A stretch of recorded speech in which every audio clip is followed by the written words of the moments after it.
Dzień dobry, z tej strony Tomek i witam w kolejnym materiale z tego oto miejsca nad rzeką Białą. Nad rzeką, ponieważ zegarek, o którym dzisiaj chciałbym opowiedzieć, a właściwie pierwszymi wrażeniami ze spotkania, z którym chciałbym się z Wami podzielić, ma dużo więcej wspólnego z wodą niż z górami. Zapraszam. Ostatni raz miałem okazję zaprosić Was na tą miejscówkę, w to miejsce, kiedy opowiadałem o oryginalnym Willardzie od Seiko, którego miałem okazję kiedyś Wam pokazywać, którego miałem kiedyś okazję pożyczyć. Dzisiejszy bohater ma z tamtym zegarkiem w pewnym sensie, w odniesieniu takim do naszego kanału, trochę wspólnego. No bo i tamten Willard, i dzisiejszy bohater to zegarki sięgające głęboko w początki i w ważne momenty rodzenia się i koncepcji zegarków do nurkowania. Obydwa te zegarki też nie należały i nie należą do mnie, a goszczą tylko na kanale. Dzisiejszy gości na kanale dzięki uprzejmości Leona. Co więcej, dane mi było zrobić jego unboxing.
Dzisiejszy gość na kanale to zegarek Bentos od Aquastar, Bentos Heritage One.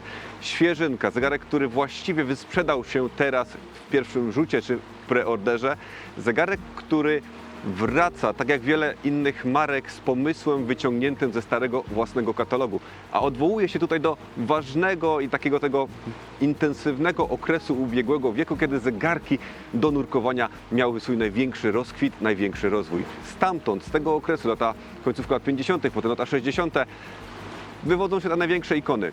Stamtąd wywodzi się Submariner, stamtąd wywodzi się 55 Fathoms, stamtąd wywodzą się wszystkie te już omawiane Seiko, Doxy i różne inne takie. A dzisiejszy gość, zegarek, który należy do Leona, ma coś takiego, że gdy na niego spojrzałem, to zobaczyłem w nim właśnie ten okres. Coś pomiędzy Devil Diverem, którego miałem okazję Wam pokazywać, a Doxą, która też już była na kanale. Coś w tym wszystkim jest. Jest to zegarek, który nawiązuje do dość ciekawego pierwowzoru.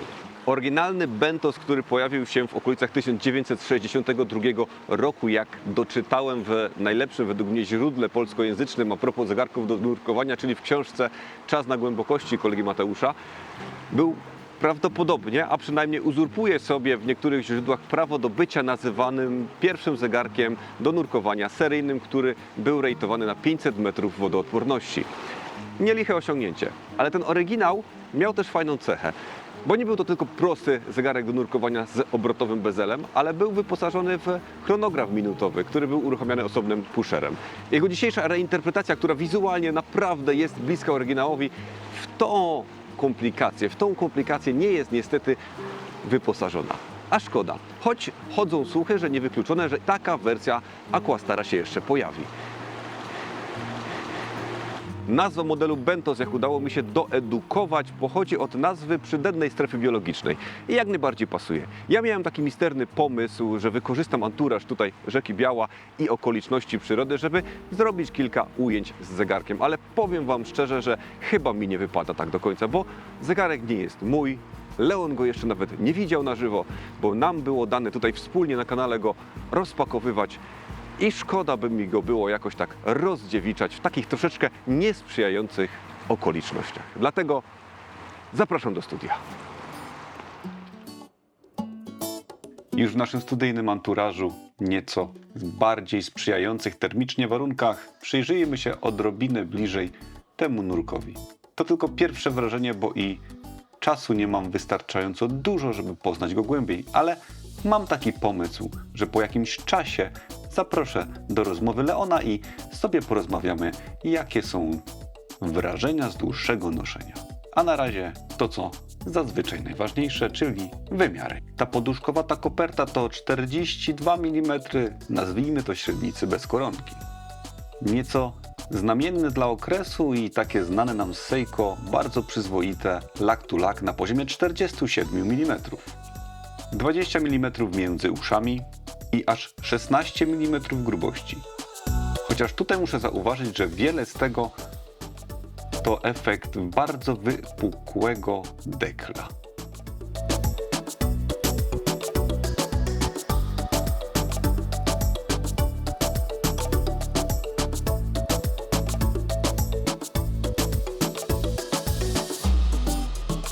Na swoim oryginalnym pasku gumowym, który u mnie wylądował, tak naprawdę ten zegarek robi wrażenie takiego właściwie całkowitego nurka. Tutaj wszystko poddane jest tej utylitarnej funkcji współpracy z osobą, która potrzebuje czasomierza pod wodą. Mamy obrotowy bezel, mamy taki sznyt koperty, który znamy z lat 70., 60., jak tu widzimy. Te koperty mają to do siebie, że są bardzo charakterystyczne, a jednocześnie bardzo wygodne na ręce. Skoro mówimy już o tym, jak te koperty na ręce mogą wyglądać, to warto się przyjrzeć. Jak możecie zobaczyć, podobnie jak to ma miejsce z niektórymi Seiko, podobnie jak to miało miejsce poniekąd z bólową Devil Diverem, snorkelem, ten zegarek też, mimo 42 mm na ręce jest bardzo wygodny, fajnie siedzi, choć jest to zegarek, którego obecność na nadgarstku wyraźnie czuć. To nie jest mały, dyskretny kawałek czasomierza, jest to taki nurek, nie gigantyczny, acz odczuwalny na ręce.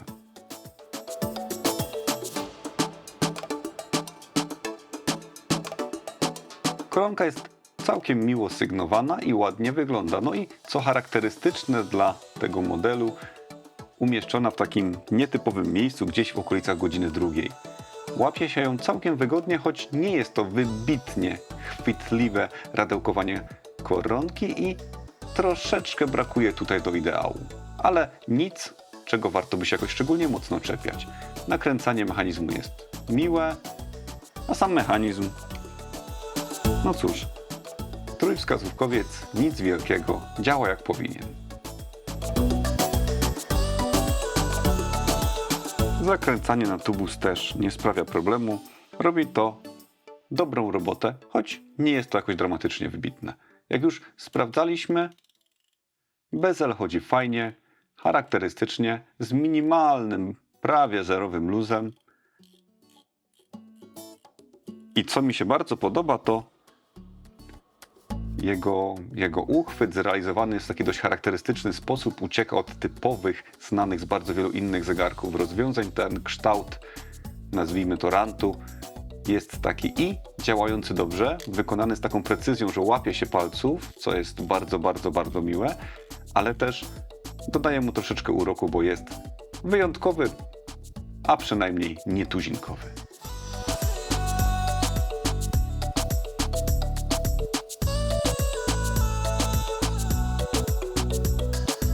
Dekiel, choć prosty w designie, to ma ten specyficzny, taki stożkowaty, jak ścięty stożek kształt, a na swoim centrum ma logo Aquastara i dość dużo tekstu, który przewodzi m.in. informację o tym, że jest to model wypuszczony na 50-lecie oryginalnego wypustu oraz, że ta konkretna sztuka to sztuka o numerze seryjnym 14 z 500 sztuk limitacji całego modelu. Z przodu mamy dość jednoznacznie nurkowy bezel, wykonany bez jakichś udziwnień, ale dobrze. Za to fajna jest tarcza, bo jest schowana dość głęboko. Jest i głęboki pierścień odsadzenia, delikatny chapter ring z bardzo interesująco graficznie zaznaczonymi trakami minutowymi, z takim jednoznacznym odróżnieniem co 5 minut przy użyciu różnego rodzaju tutaj markera cienkiego i grubego. Fajnie to wygląda.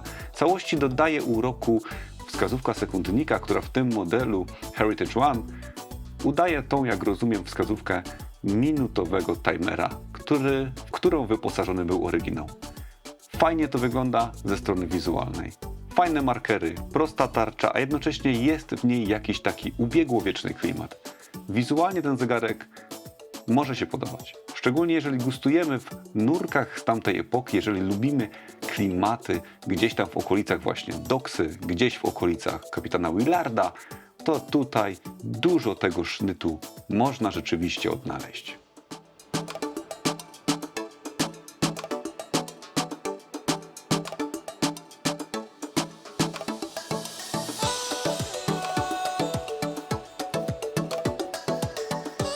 Jak na nurka przystało, szczególnie takiego z tradycjami, do których ten konkretny Bentos się tutaj odwołuje, ma on też uczciwą wodoodporność, bo na poziomie deklarowanym przez producenta na 500 metrów, a jednocześnie nie zawodzi też w departamencie lumy. Świeci ten zegarek całkiem przyjemnie.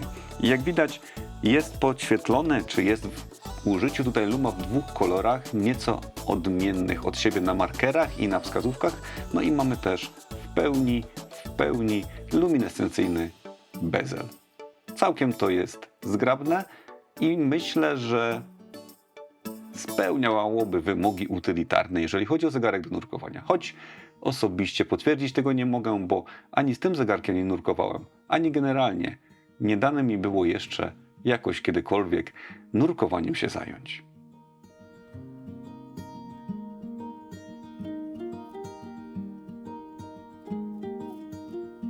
Jako taki nieprzekombinowany zegarek nurkowy, który ma konkretne historyczne nawiązania, ta jego interpretacja dzisiejsza nie zawodzi według mnie. Jeżeli to jest coś, co kogoś z Was interesuje, jeżeli macie zajawkę na historycznie ważne, historycznie istotne dla rozwoju zegarmistrzostwa nurki, to jest to bardzo interesująca propozycja i może się podobać.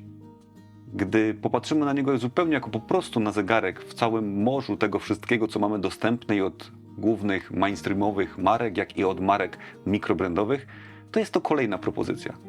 I tutaj też jest to propozycja, która może się podobać, bo ten jego retro klimat i ładny design robią robotę.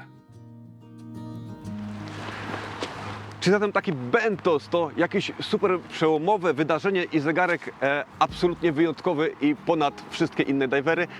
Według mnie nie, ale jest to fajne dla tych wszystkich z nas, którzy lubią zegarkową historię diverów. Fajne nawiązanie, dobrze zrealizowane, pochodzące praktycznie rzecz biorąc z tego samego źródła, choć historycznie rzecz ujmując, to losy marek zegarkowych wiecie jakie są. Niewiele z nich przetrwało tak, jak wyglądało od samego początku. Ale Bentos wraca w dobrym stylu, nie starając się za bardzo przekombinować.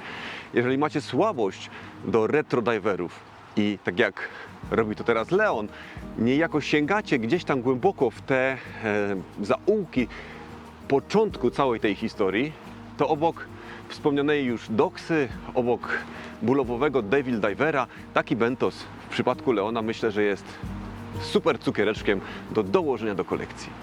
Sam zegarek, jak widzieliście, robi dobre pierwsze wrażenie i myślę, że nie zepsuli tego, co mogliby zepsuć, bo zrobili to tak prosto, jak można było, ale nie prościej.